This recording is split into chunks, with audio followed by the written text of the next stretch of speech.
ranks Hollande's 2012 campaign manager with a forceful style, like the president, more of a social democrat than a socialist.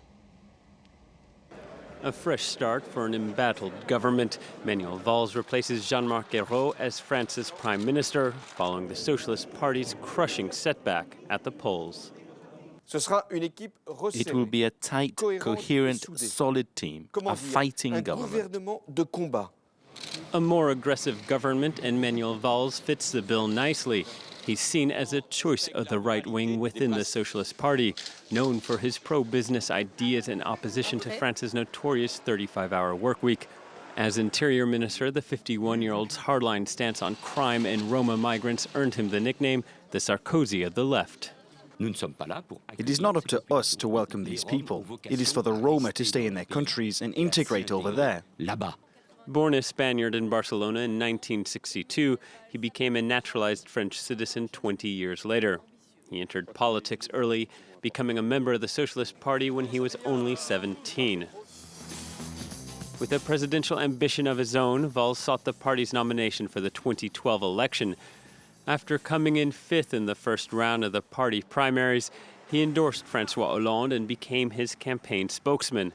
While many of the party's old guard despise him, Valls has proven popular with voters, consistently topping opinion polls as France's favorite politician, though his approval ratings have slipped recently after his efforts to ban anti-Semitic comedian Dieudonné.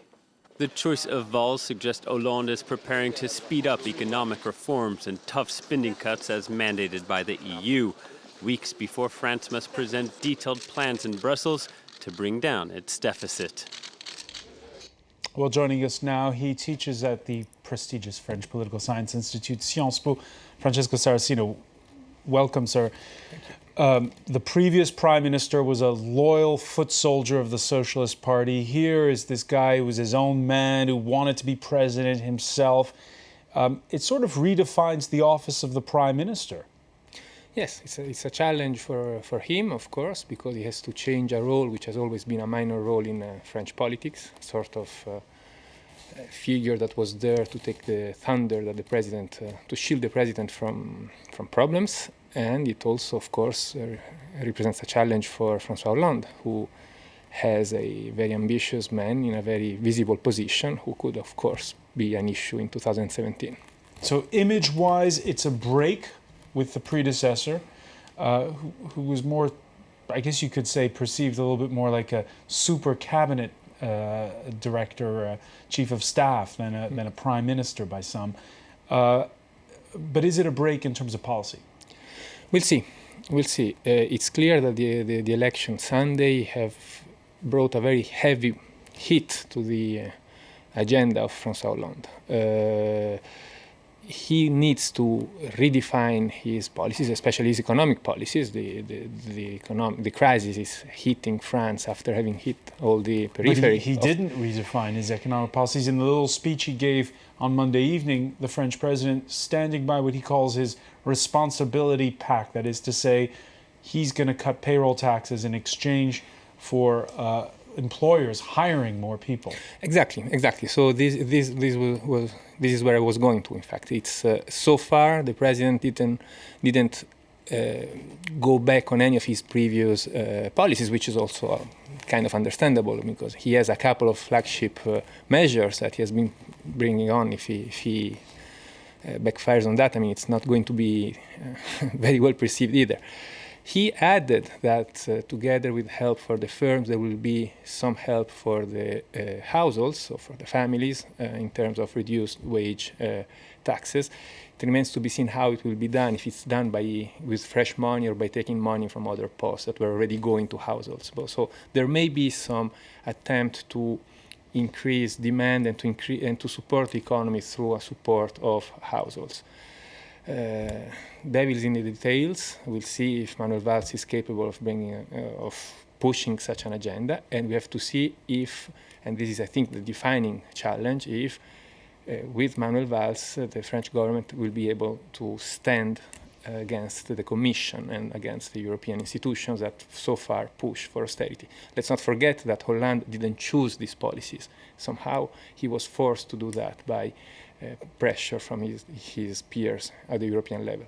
So the real challenge is there. It's will a stronger and more dynamic, as you said, French government be able to move the lines in Europe. But there is a consensus across the political spectrum that the tax burden is too high, that the state's part in the economy is perhaps overinflated. It's how you get there, I suppose, where the French have an argument. Does Valls have a mandate? That is the strange thing about the French political system. Does a prime minister ever has a mandate? And I don't know how to answer this question. François Hollande had been elected on a platform of ending austerity, and he quickly went back to more orthodox measures and orthodox policies. And of course, the French economy is burdened by an excessive weight of the government and by an excessive burden of taxation. I mean, this goes without saying.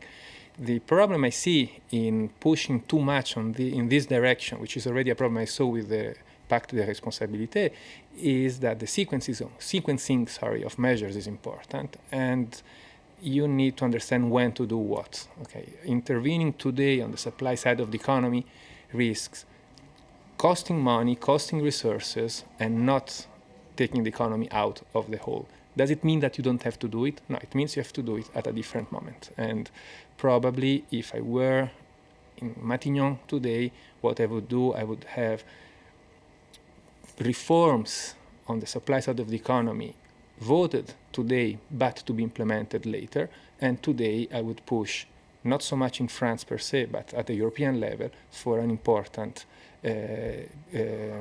support of aggregate demand. It's a question of timing more than of what needs to be done. What needs to be done, everybody agrees. How and when, it's where the problem starts. How and when, and we got to get back here a moment to these policies and the style with which they're implemented. Valls, a youthful 51. Across the Alps, there's a new prime minister, Matteo Renzi. Similar policies.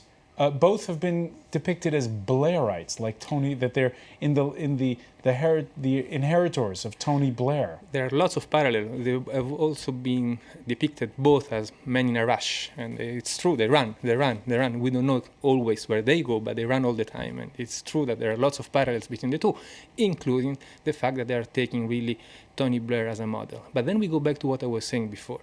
Tony Blair deeply reformed the British left and the British and Great Britain as a whole at a moment where the world economy was in a huge expansion phase. So the reforms were implemented at the right time, at a time where the country could afford it. The same could be said for the Schroeder reforms of 2003-2004, also implemented at a moment of very strong growth globally.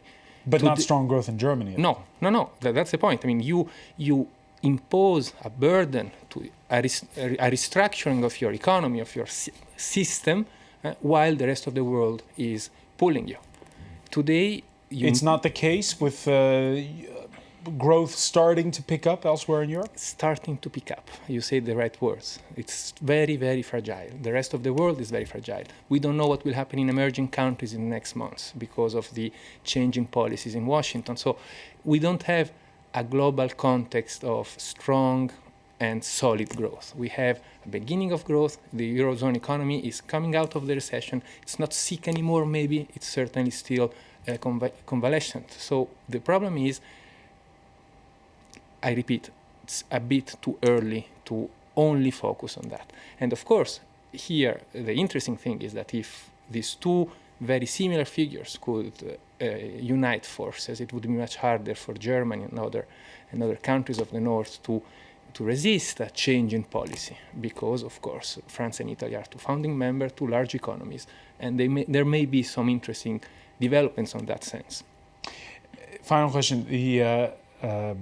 The French adverse to risk, but they seem to now have a prime minister who's a bit more of a risk taker. Yes, that's a big cultural change. I agree with you. It's a sort of shake-up of the old French, very placid and very reassuring society. But I repeat, we have to test Manuel Valls on his actions. His record at the Ministry of Interior, which is an important ministry, is not is mixed, I would say, right? Lots of announcements and not many things accomplished, according to many commentators, both on the right and on the left. So, and this is also true for Matteo Renzi. I think these two young guys got to top positions. Now I think they will have to deliver, and the next months will be interesting for that. All right, they can talk the talk, and they walk the walk. That is the question. Exactly. Francesco Saracino, I want to thank you very much for joining us. Stay with us. You. More to come here on France 24. We'll have more news, all the day's business and sports. We're getting word that Tiger Woods will be out of the Masters. Stay with us.